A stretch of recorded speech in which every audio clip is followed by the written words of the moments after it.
Vishwaraj Singh ji Mewar.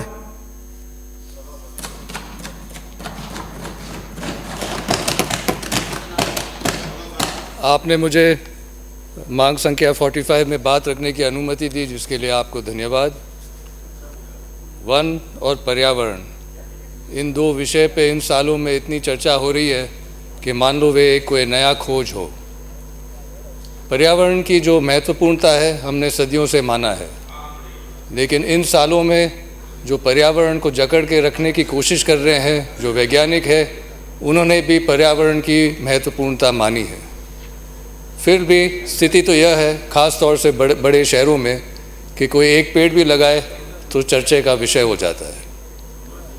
One विभाग के अनुसार 1960-61 में राजस्थान का वन क्षेत्र 39,420 स्क्वायर किलोमीटर्स था, जो 2019-20 में 32,845.3 स्क्वायर किलोमीटर्स पे आ गिरा।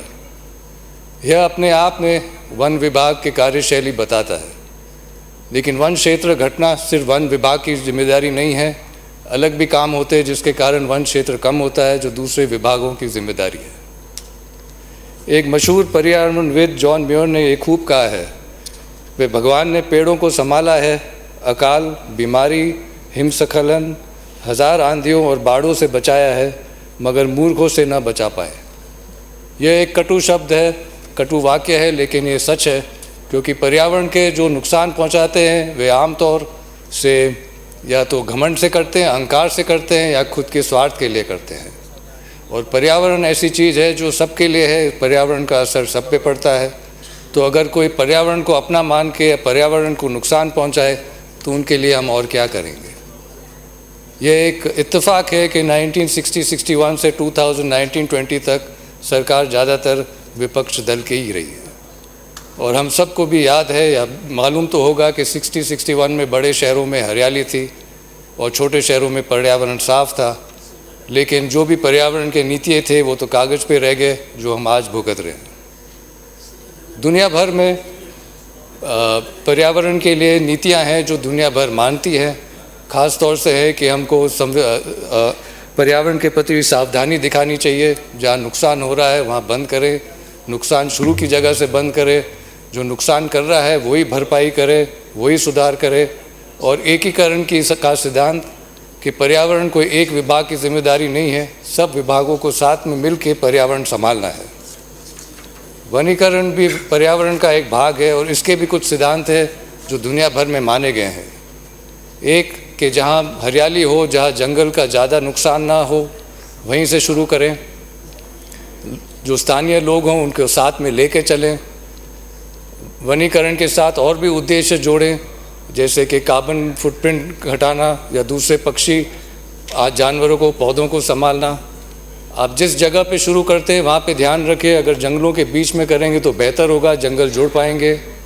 आप जो पेड़ लगा रहे हैं प्रकृति के अनुसार लगाएं, वहीं के पेड़ लगाएं, बाहर से पेड़ न लाएं। अगर आपको अलग अलग पेड़ चाहिए तो भी वहीं के पेड़ लगाएं।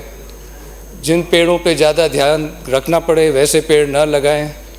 आप ध्यान रखें कि जो बीज है, जो पौधे हैं वो कमज़ोर ना हो। पहले छोटी जगह में शुरू करें, सफलता हो तो बड़ी जगह पे जाएं। और अंत में जो वनीकरण के साथ दूसरे लाभ भी जोड़ें, जैसे जो वन से जो उत्पन्न होते हैं या जो कार्बन क्रेडिट है। तो ये अब की बार जो है, जो राजस्थान सरकार की जो बजट है, ये पहला ग्रीन बजट है। और ग्रीन बजट का एक उद्देश्य तो है कि पर्यावरण को संभालना। जो लोग जो पर्यावरण के प्रति काम करते हैं उनके लिए भी लाभदायक योजनाएं हैं। और अगर हम ये सब सिद्धांत ध्यान में रखते हुए काम करें तो सफलता क्यों न प्राप्त हो। लेकिन पिछले कुछ दशकों की अगर हम बात देखें तो ख़ास तौर से दो ऐसे सिद्धांत हैं जिसके ऊपर किसी का ध्यान नहीं जा रहा है। वो एक बात तो है कि जहाँ हरियाली है, जहाँ जंगल है, सबसे ज़्यादा नुकसान वहीं से हो रहा है। और दूसरी बात है एकीकरण का नुकसान। आज हम देख रहे हैं कि बहुत नुकसान हो रहा है हमारे नया उद्योग पर्यटन उद्योग से। अब पर्यटन उद्योग का कथित उद्देश्य तो यही है कि सुविधाएं लेके आएँ कि ताकि जो लोग वहाँ पे आए जगह का आनंद ले सकें। लेकिन अगर सुविधाएं लाने में अगर वो जगह कोई बिगाड़ देंगे तो पर्यटक देखेंगे क्या। तो ऐसे कई बार लगता है कि जो पर्यटन के उद्योग है उनका मकसद और उनके उद्देश्य शायद कुछ और भी हो सकते हैं। आप खुद अंदाज़ लगाएं इन उदाहरण से। आप उदयपुर को देखोगे तो जो जाना जाता था अपने तालाबों के लिए, अपने बगीचों के लिए, आज आप मुझे एक साफ तालाब बताएं, एक बगीचा बताएं। जो शहर के वासी हैं वो तालाब के पानी से दूर हो रहे हैं, तो पर्यटक क्या आनंद लेंगे। तो तालाब के किनारे हो, ग्रीन बेल्ट हो, फॉरेस्ट लैंड हो, नदी के किनारे हो, वहाँ होटल बन रहे हैं, मगरे पे सरकारी भवन बन रहे हैं। जहाँ हरियाली बची हुई है वहाँ और होटल बन रहे हैं और उनकी सहूलियत के लिए और रास्ते बन रहे हैं। और दुनिया भर में 31 शहर है जिनको वेटलैंड घोषित किया है। हाल ही में उदयपुर को भी वेटलैंड घोषित किया है, लेकिन वेटलैंड के कानून मानने के लिए कोई तैयार नहीं है। तो एकीकरण का सिद्धांत कहाँ है।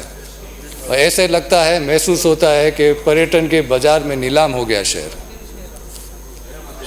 माउंट आबू की दुर्दशा की तरफ जल्दी से बढ़ रहा है कुंभलगढ़। जो जंगलों से उभरता हुआ एक किला था, अब बहुत जल्दी से होटलों से उभरता हुआ नजर आएगा। हल्दी घाटी जो एक रण क्षेत्र है, वहाँ अगर आप कोई इमारत बनाएंगे कि नज़र आएगी तो वहाँ पर वातावरण ख़राब हो जाएगा। और जो हज़ारों ने वहाँ बलिदान दिया है उनका निरादर। नाथद्वारा का आप देखेंगे तो आप हर पहाड़, हर मगरे पे रास्ते बन रहे हैं, इमारत बन रहे हैं।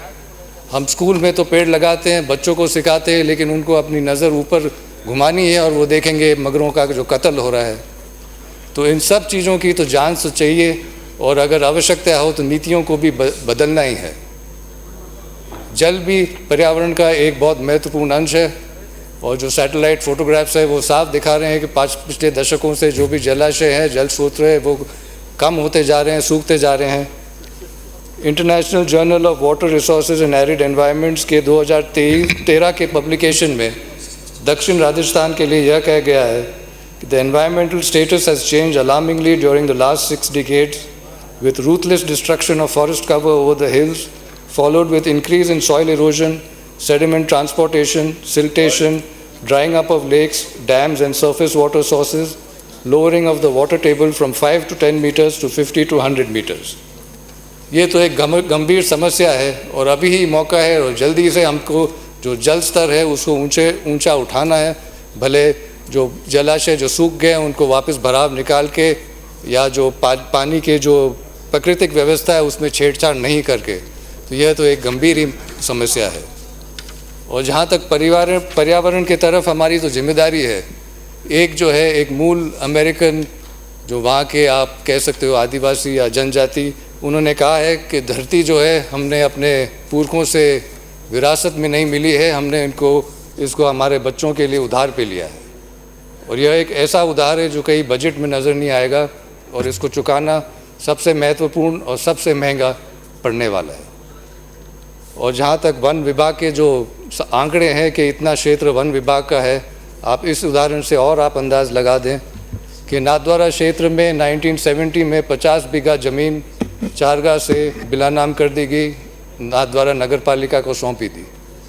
1973 में 765 बीघा और 16 बिस्वा ज़मीन को वन विभाग को दे दिया गया, और 1983 में 10 साल बाद इसका हस्तांतरण हुआ और इस ज़मीन में शुरू के 50 बीघा भी शामिल कर दिए गए।